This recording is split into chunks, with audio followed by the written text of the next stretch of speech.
I'ma work for it, ride for it. I'ma organize for it. Stay up in the night and in the morning, I'ma rise for it. Heart for it, mind for it, ears for it, eyes for it, peace and a place on this earth for me and mine for it. Work for it, ride for it, I'ma organize for it. Stay up in the night and in the morning, I'ma rise for it. Heart for it, mind for it, ears for it, eyes for it, peace and a place on this earth for me and mine for it. Hey, peace. Thanks for tuning in to the Money, Power, Land, Solidarity podcast. The title of today's episode is On What Foundation?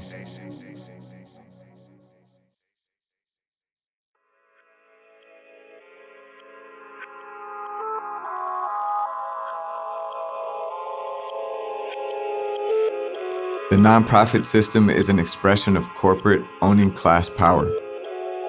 Foundations are privately held bodies of massive wealth that was extracted from workers and the environment and withheld from public taxation. Private boards of directors comprised of owning class families and corporate executives control foundation wealth to direct public policy and exert influence and control over social services and social movements. The dramatic expansion of nonprofits in the 1960s and 70s was an element of the reactionary backlash against social movements for systems change.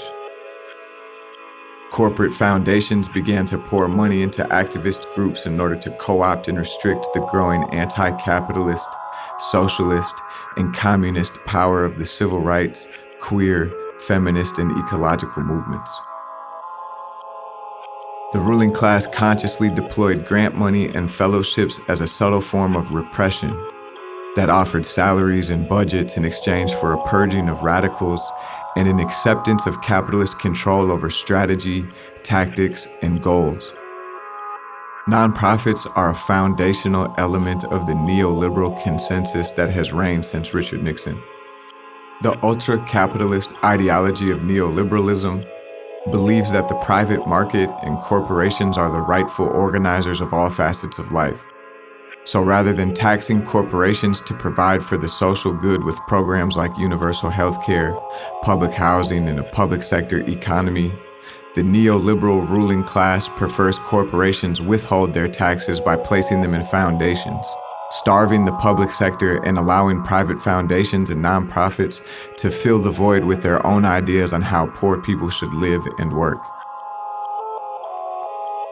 Nonprofit organizations that receive foundation funding vary widely in purpose, effectiveness, size, work, etc., but all are bound by the rules of their tax code, 501c3 or 501c4, and a reliance on the grant-making power of foundations. It is the foundations themselves that are the seat of oligarchic, capitalist class power in the nonprofit system. The seminal anthology, The Revolution Will Not Be Funded, the nonprofit industrial complex by the Insight Women of Color Collective, is widely read and has had an impact on many nonprofit workers, organizers, and activists. There are generations of nonprofit workers, youth workers, artists, social service providers, health workers, educators, advocates, and organizers who wrestle with the contradictions we experience on a daily basis. We understand that the problems and issues we work to solve are systemic and structural, but that the narrow focus and limited tools allowed to us by the parameters of grants and federal compliance ensure the systems will remain intact and the problems unsolved. Many of us are becoming aware of the fact that the families and corporations that run foundations are the very same families and corporations that impoverished and oppressed us in the first place. More and more nonprofit workers and leaders are connecting the dots between the public policies supported by the corporations and families behind foundations and the continued poverty and underdevelopment of our communities. It doesn't take long to recognize that nonprofits are not agents of social change, but rather agents of social control and guardrails against significant social change. The struggle surrounding the Upper Harbor Terminal development offers us a clear, local example of how the nonprofit industrial complex and capitalist foundations intervene to restrict, police, and control working class organizing. In today's episode, I want to look at the intervention by the McKnight Foundation at a crucial moment in the Upper Harbor Terminal process and analyze the goals and the impact of that intervention. We will also look at a few local examples of foundations and 501c3 nonprofits repressing systems change and consolidating white supremacist capitalist patriarchy in Minnesota.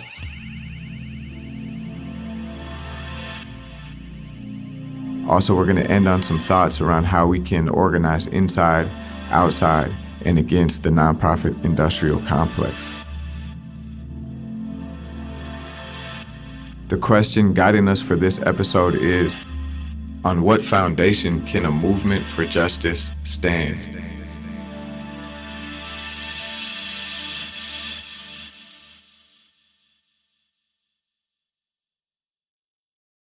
In the contentious lead-up to the vote on the Upper Harbor Terminal Concept Plan in the winter of 2019, when an unincorporated, unfunded grassroots community organizing effort was gaining momentum and attention, challenging the development, even succeeding in delaying the first city council vote, the McKnight Foundation stepped in and released a grant application offering $250,000 to a nonprofit for quote-unquote community engagement around the Upper Harbor Terminal. Shortly after the city council voted yes on the concept plan, over the opposition of the grassroots organizing, the McKnight Foundation awarded the $250,000 of community engagement money to local nonprofit Pillsbury United Communities, who applied in partnership with a professional consultancy firm called the Public Policy Project. We can see the repressive impact of foundation funding clearly when we look at the terms of this grant. McKnight stipulated that the funded community engagement must be a collaborative effort with the city and development team and must accept the mandate of the concept plan to produce a coordinated plan with United Properties. This is the exact opposite position taken by community organizers and activists engaging with and opposing this development for years. In order to receive this money, Pillsbury United Communities and their partners had to agree to drop any opposition to the development and to funnel the opinion of the community into the acceptable boundaries of the billionaire developer.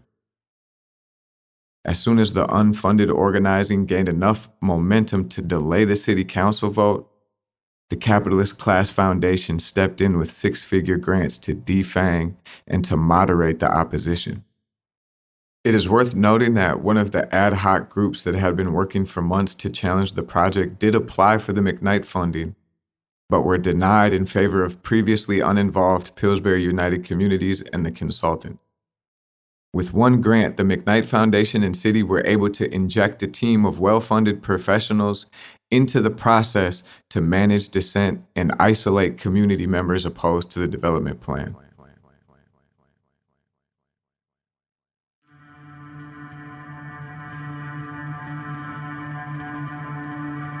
After receiving the money, the McKnight Foundation-funded team has joined in partnership with the city and developer in their effort to coerce community to accept this development.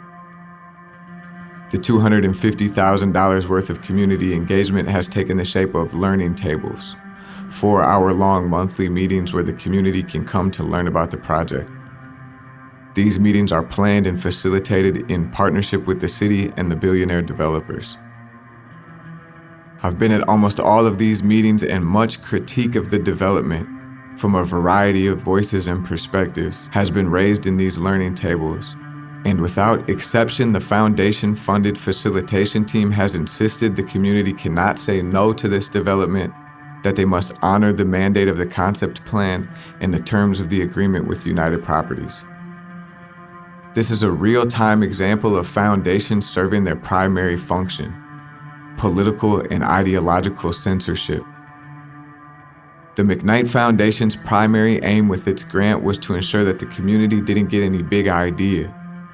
Like, we would actually like a cooperative, community-owned process for the working classes rather than a partnership with a billionaire developer.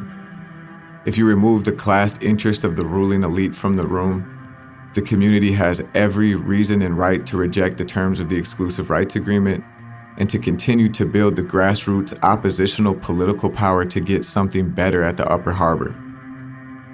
Deciding to honor the terms of the exclusive rights agreement is not an imperative, it is a conservative political choice. The McKnight Foundation put the $250,000 into play for the precise reason of funneling community opposition inside the boundaries of the city council mandate. The bottom-up organizing that preceded the grant money was always clear that they wanted a no vote on the concept plan and a whole new process for determining the future of the Upper Harbor. Just because there was one vote does not mean that the community had to accept defeat. This is public land and this is a public process. We have every right to oppose the privatization of public wealth, and the city council still has to vote again on the matter. This is a great case study for how capitalist class foundations use grant dollars to limit the bounds of public discourse, to neutralize grassroots working class political energy and facilitate their continued owning class dominance over our political and economic life. With a well-funded establishment nonprofit publicizing its quote-unquote community engagement efforts, the city has a bludgeon to use against those of us in the community who oppose the project and have more fundamental demands. The grant-funded professionals are painted as the reasonable and practical community members, while oppositional organizers are painted as obstructionists and unserious rabble-rousers. Another classic tactic of the nonprofit industrial complex, to professionalize community organizing.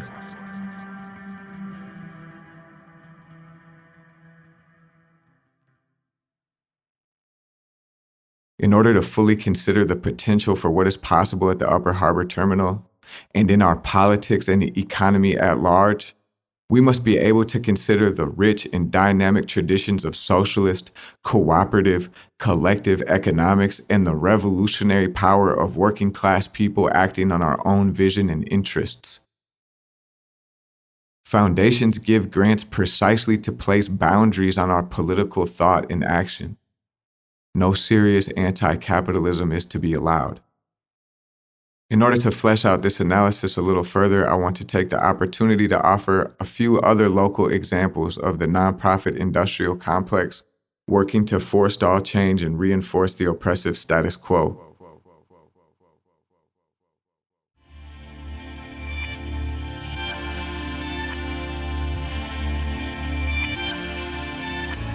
Blue Cross Blue Shield is the largest health insurer in the state of Minnesota.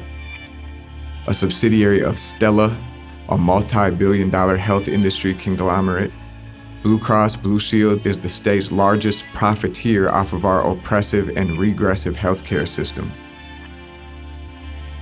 The billion-dollar business and the 6- and 7-figure salaries of their executives depend upon healthcare remaining a private commodity. Our sickness is their wealth.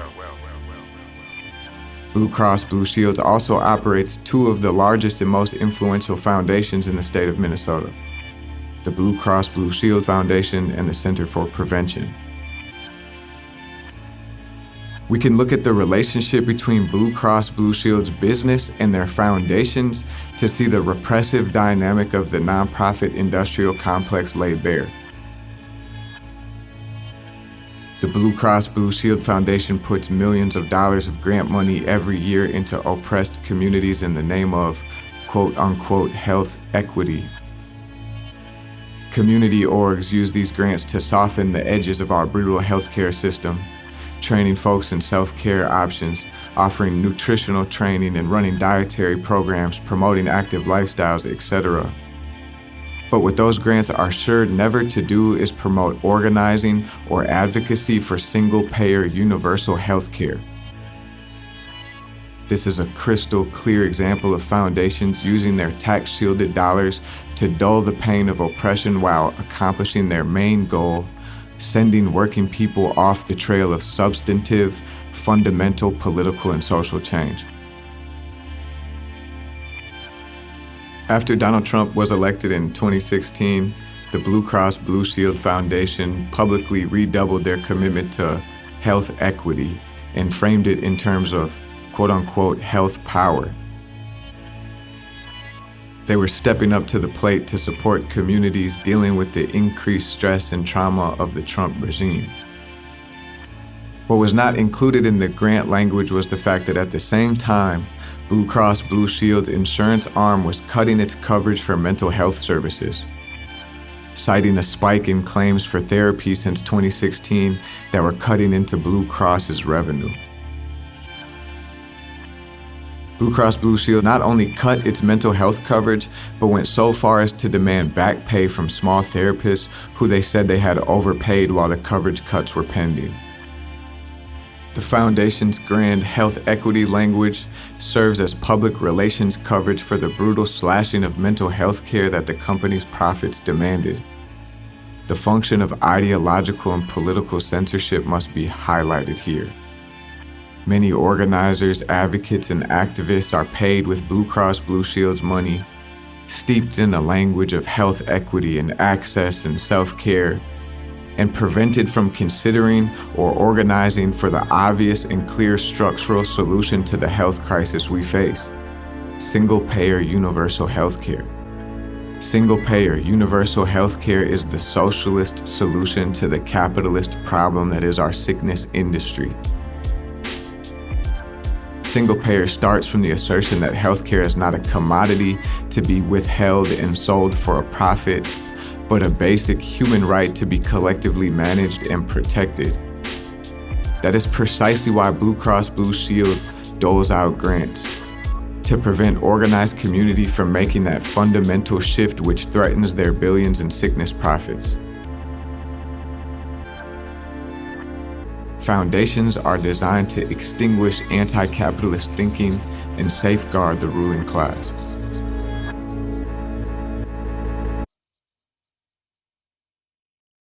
One more local example brings us back to the Pohlad family. Local oligarchs who own real estate giant United Properties, the master developer on the Upper Harbor. The Pohlads make huge money in real estate, not only through United Properties, but also another Pohlad company, Northmark, a commercial real estate lender that operates in markets across the nation.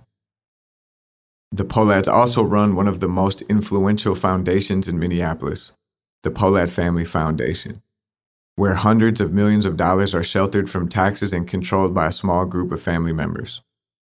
The Pohlad Foundation describes two of its fundamental grant-making priorities to be ending homelessness and helping families find housing stability. On the surface, these are laudable goals. But when we look at the relationship between the billion-dollar real estate profits of the Pohlad companies and the deep engagement of the Pohlad Foundation with the world of nonprofit housing support, a very troubling dynamic becomes clear. When the nonprofits who work to mitigate the pain of our private, for-profit housing system are dependent upon the largest profiteers of that housing system, the scope of analysis and the options for organizing become severely limited. Would real estate barons like the Pohlads fund organizers working for rent control? Would real estate barons like the Pohlads fund militant resistance to the gentrification of the city? How much public housing could have been built with the hundreds of millions of dollars the Pohlads have sheltered from taxes and put into their family foundation? Why has housing insecurity and homelessness increased despite the years-long focus of the Pohlad Foundation? Here we see again the clearly repressive impact of private foundations and the nonprofit industrial complex.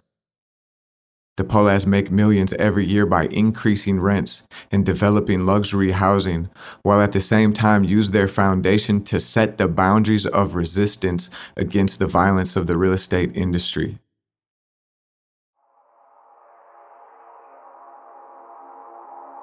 It was this very dynamic actually that led to the creation of this podcast. Early in our organizing around the Upper Harbor Terminal, I was sharing information about the Pohlads on my social media and was approached by an executive in the nonprofit world who urged me not to criticize the Pohlads so that I didn't risk the ability of my associates to get Pohlad Foundation grants. This is the ever-present implicit threat of the nonprofit industrial complex made explicit. Being warned and censored in that way helped me to know that I was striking a nerve. And rather than cower at the threat, a few of us decided to make this podcast to take the billionaires on loudly and proudly. I should state right now that I have worked in nonprofits to some degree my entire adult life, first in youth work and then in community organizing. I'm taking a risk with this episode of the podcast by very directly biting the hand that feeds me in a sense. I have to make clear that I'm presenting this critique humbly, knowing the answers will come through struggle and struggle only, and also be sure to express my respect and admiration for the powerful people I have met and worked with in nonprofits over the years. This critique is not about the workers, it's about the structures. I believe nonprofit workers are the crucial, indispensable force capable of transforming what we have now into something better. As rank-and-file nonprofit workers, we must organize ourselves just like every other worker being exploited by the capitalist class. By coming together in unions and rank-and-file coalitions, we can break through the public relations of the nonprofit industrial complex and make greater demands on foundations. We must decide to take active stances in solidarity with movements of oppressed people, and as organized workers, change the conditions and politics of our workplaces. We must not fool ourselves that foundations or nonprofits are revolutionary organizations. We must be clear that they will not be in leadership in serious campaigns for social change. They will, in fact, most often be actively opposed to the mass mobilization of working people. I think some nonprofits can play a positive role if organized strategically. If a campaign has the strength of its forces outside of the nonprofit industrial complex, unfettered by tax codes or foundation control, nonprofits can be used as critical support for resources like food budgets, technology, office space, etc., and play an advocacy role as directed by the grassroots movement leadership. Dynamic coalition could be powerful, but only if there is clear understanding of movement leadership, socialist politics, working class orientation, and clear boundaries for nonprofit professionals. Organized and politicized nonprofit workers are an indispensable element for these formations if they are to come into being. Beyond that, we need a vision for reappropriating the wealth of foundations into public and collective control. This wealth came from the exploitation of workers and the environment and should be redistributed directly to oppressed people. Breaking up foundations would also serve the purpose of breaking up the private, owning class boards that exercise so much power through their grant-making and donations.